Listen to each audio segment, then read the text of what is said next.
wa rahmatullahi wa barakatuh. I'm Ladida Farzana. I'm doing bachelor's in Arabic, first year student in Jamia Millia Islamia. I'm from Kerala, like in Kannur district. And first of all, I'm very glad to be here. I'm thrilled. And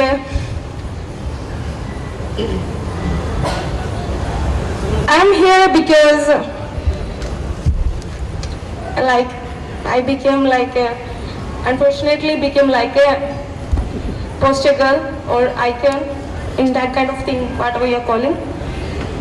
In this, I want to say that, first of all, I want to say that everyone saying that, like brave girl, whatever, I want to mention each and every student of Jamia, girls, boys, whoever.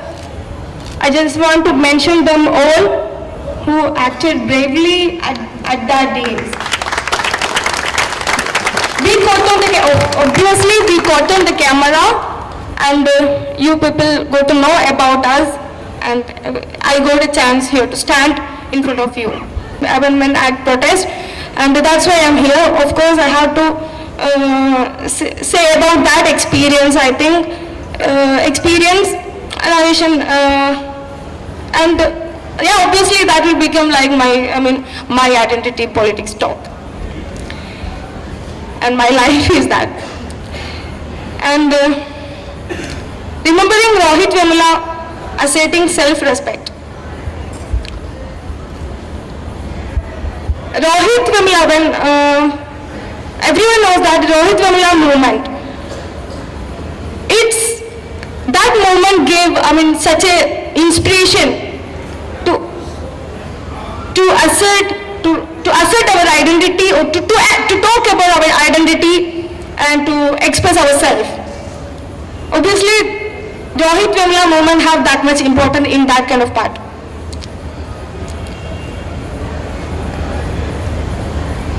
I was in Bihar in the past days. There,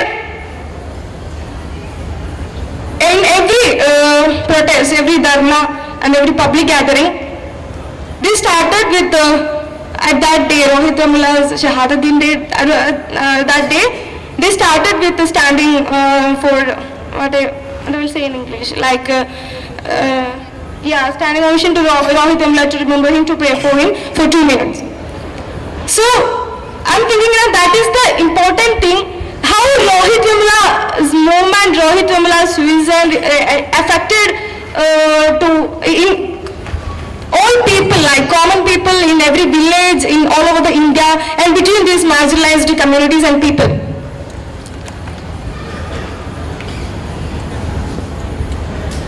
So we are talking, when we are talking about NRC or CA protest, I want to talk about exclusion. There is a judicial exclusion, right? I want to say that, I want to say this is my opinion, like it's the starting of genocide. What all happening? It's the starting of genocide. First they started with judicial exclusion. We seen in that Babri verdict. That is a judicial exclusion of one community. Then what's happening after passing CAA on? That is constitutional exclusion. We are talking about constitutional exclusion. Obviously, we have to say constitutional right. That is constitutional exclusion. Now, I want to add one exclusion also. That is political exclusion. That's going on here. What is political exclusion? I can't give any kind of definition or anything, but I will say some experience. You can get from that what is political exclusion that I mean.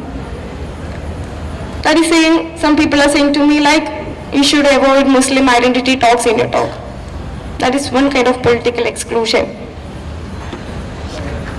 And some people are, they are calling us to talk or to address, gather or people to talk. And they are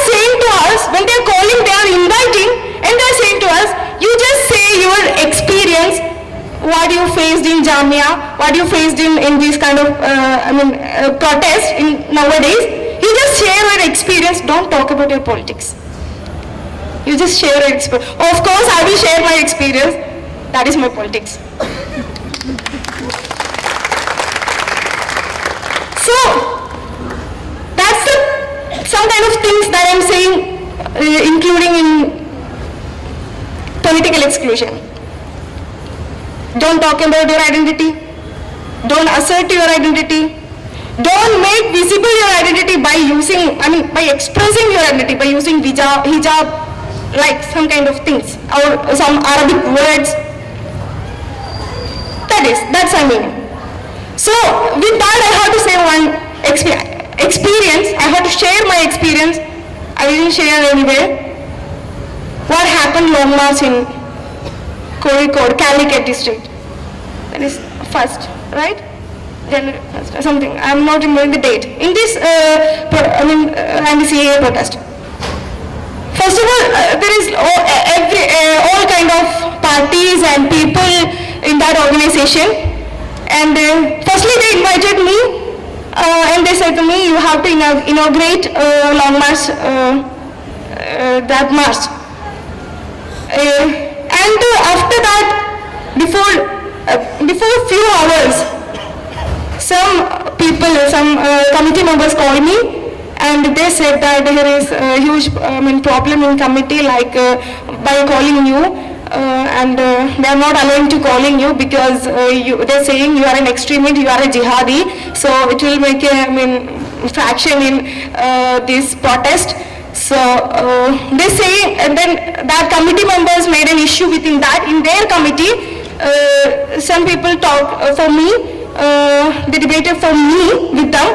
And after that whole debate, some people said, yeah, she can come, but not inauguration or something. She can come, or if she wants, let talk. If she want, just like beef, if she want.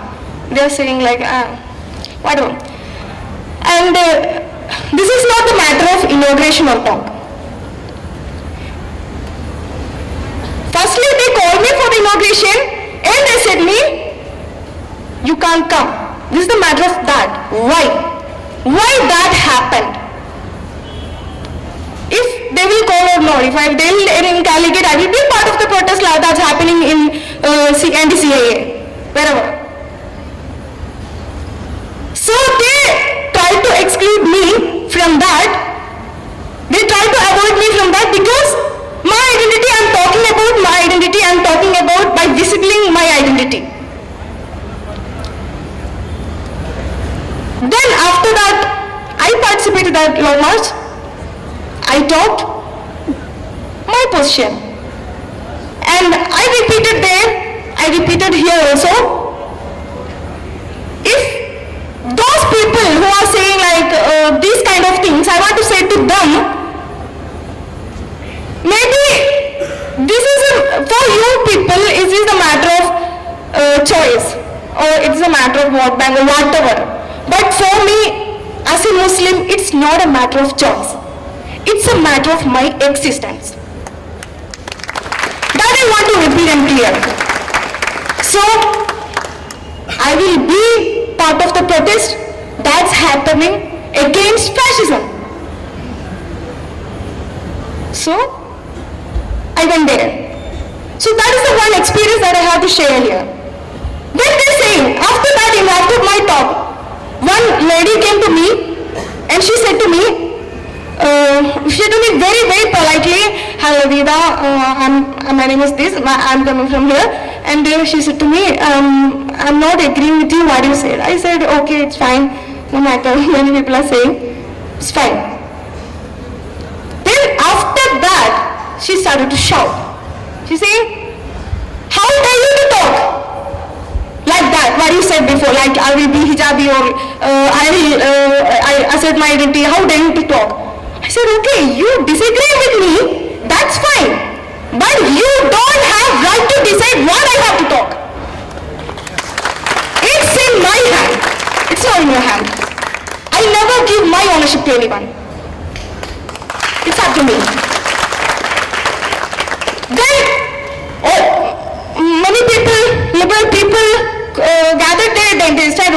even one guy tried to manhandle, whatever. They said, if I will say the dialogue in Malayalam, I can't translate that in English. If you don't, നിനക്ക് secularism പറയാൻ വേണ്ടി എന്ത് തേങ്ങത്താ വന്നിരിക്കുന്നേ? That means if you can't talk about secularism, then what? Why the hell you are here? Why? They asked me. I never said that I can't talk about secularism. I just said that my secularism is more secular than your secularism. That is it. So, when I am talking, I am saying as a Muslim. When I am talking about my identity, my positions, what I am facing, when I am talking about that, they are saying this is not secularism. Then what is secularism? Just explain me. Every people saying this is not secularism, but if they are not saying what is secularism, what they mean? In my knowledge, in Indian context, simply secularism is inclusiveness of all kind of religion, all kind of faith and ideology, everything. And they have a right to assert their religion and identity in Indian secularism, which are given by Constitution, by Baba Saheb Ambedkar. So, that is the secularism that I learned. I never forced anyone to do what I am doing or what I am saying, or to follow my ideology, or to say what I am saying, to talk about my identity or anything. I am just talking about myself. That is disturbing you? I don't know. And they are comparing what I am saying about my faith and my identity, that is equal to RSS. Bapre, that is equal to RSS.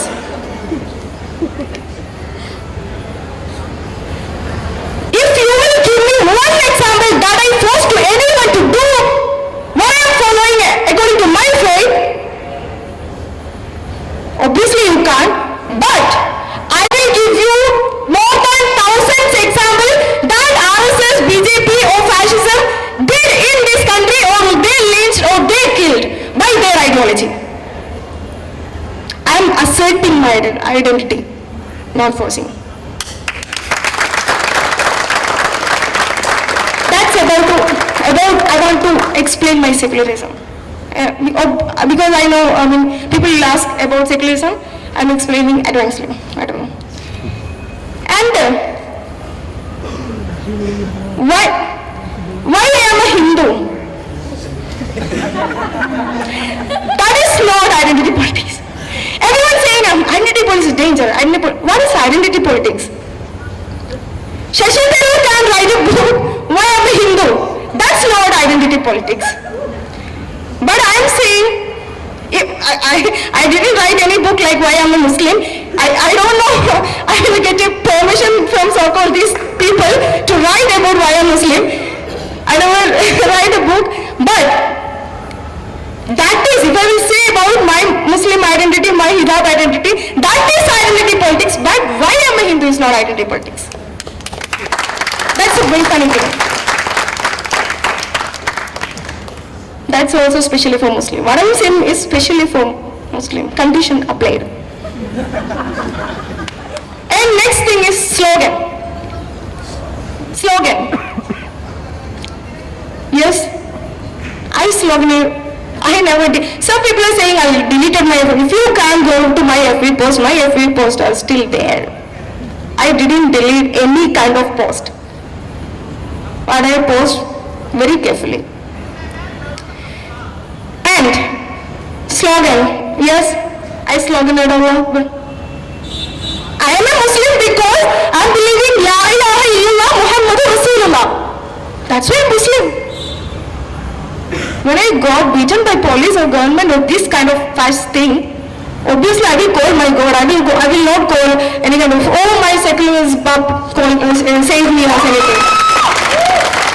I will call my God.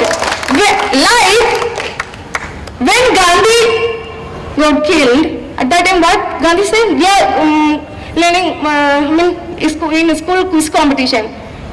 What? Heram, right? Heram. That's a question in quiz competition when you are studying in UP school. Or, what Gandhi said when he got, shoot at that time by Godse. Heram. That's not religious thing, okay, in Indian context. Gandhi can't call Heram, but Ladida can't call her God. And I should call Heram? I don't know. If maybe if I'm following that kind of religious or faith, obviously I will call that God or anything. But now I'm believing my Allah, I'm calling my Allah. And this exclusion, in constitution, this exclusion happened by religious. Amit Shah clearly mentioned religion. I'm thinking if those people still have confusion that in this act, to whom this act going to, explore anything. But I want to say with humbly, Amit Shah or this government have no confusion in that thing. They have clearly, positioned that to whom they want to exclude. If you don't know that, I don't know. And so we should talk about that also. We never talked that. I never talked in any way like you have to. You don't tell about any kind of exclusion or anything. Just talk about Muslim. I never said that. I just said that I will talk about this exclusion of Muslim that's going to happen by constitutionally. Our Prime Minister, he did Gujarat genocide without any kind of legal things, legal basics. Now, for genocide, they are making legal basic. That's the main thing that I'm talking about. They started genocide. In UP, what's happening? More than 30 people got killed. What's their religion? Their gunshots have religion. Their ladders have religion. Their exclusions have religion. Their disappearance have religion. But I can't. That's the thing I want to explain. And I will say that there is a lot of definition for Islamophobia. I just want to add one thing for Islamophobia. Those people are deciding who want to be in the part of protest against this fascism. That's also Islamophobia. I just want to add that point also in Islamophobia account. This is not a political critics only. This is Islamophobia also. That I will say again and again and again. And in slogan, that's I start. When I called Allah Akbar, that's religious extremism, jihadi, Maududi, oh my God, whatever. But for BD, in any kind, BD, you know that, BD, for BD workers, I don't know the time period, for BD workers, there is a famous communist leader, P. Damodaran, communist P. Damodaran, he called Allahu Akbar at that time in that protest. There is historical evidence for that. There is no extremism or these kind of things. That's a secularism. But Ladida calling, that is extremism or jihadi. And we all know about Shabarimala issue, right? In Shabarimala issue, okay, I'm not going to, that issues on everything about women entering in that kind of things, I'm not going that. But in that protest, those people who are protesting against that thing, that court order, that something, they are raising the slogan, what? Swamiye Sharanamayyappa. That is that not religion or something? I don't know. If that is not religion, just correct me. Maybe in Indian context, all Hindu kind of things will be part of the secularism. If you are going to give me that kind of explanation, I don't need. Okay? Just try another. So, at that time, and everyone knows that Malabar, Lahala, normally call it, but I don't want to that Lahala, called Lahala, but that's the history text taught us, in independence protest. In that, for independence movement that happened in India, they called this kind of slogan and everything. At that time, no one made in India Islamic country. India got freedom at that time. I never heard that India became an Islamic country or something by raising that slogan. But I can say that now RSS is making India as Hindutva Rashtra. And I am concluding narration about protest. There is a lot of narration about that happened, that's this movement, this anti-CA movement. There is, some people are saying, yeah, this is constitution, recall, save our constitution, that's right. Some people are saying against racist fascism that's happening in India. Yeah, that's right, obviously I'm agreeing with that. And second independent war, yeah, maybe that's right. For me, this is for a new social democracy also. This is my narration about this movement, what happening, what going on in India. Because I never believed that before this passing CAA, India is like a, what, Samapta Sundari people, India is like a equal and like very good country, everyone are having in one place. I'm not believing that. I don't want that India also. So, my narration for this protest, this movement is for a new social democracy. There should be inclusiveness in social platform also, which was given by Ambedkar's constitution. And Ambedkar said that there is no existence for constitutional democracy without social or cultural democracy. I just want to mention that quote also. I'm tired with explaining these things. By Ambedkar you can read or study, whatever. Everyone knows that. So, I think that is the politics, that is the thing that Ambedkar Students Association or fraternity raising, I think. So, they're saying, and I'm concluding, and I want to say one thing, those people are saying about this, along with these protests, don't make this India like Hindu-Pakistan, don't make India, we're tired by hearing that, Hindu-Pakistan, Hindu-Pakistan. Just try to say, just try, I don't know, you can or not, just try to say, don't make India Brahmin military state. That I want to say. And I'm concluding, inshallah, by these kind of disagreements,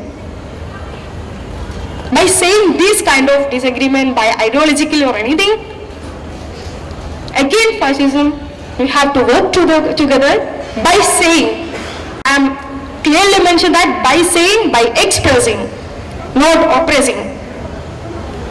Everyone has his equal role.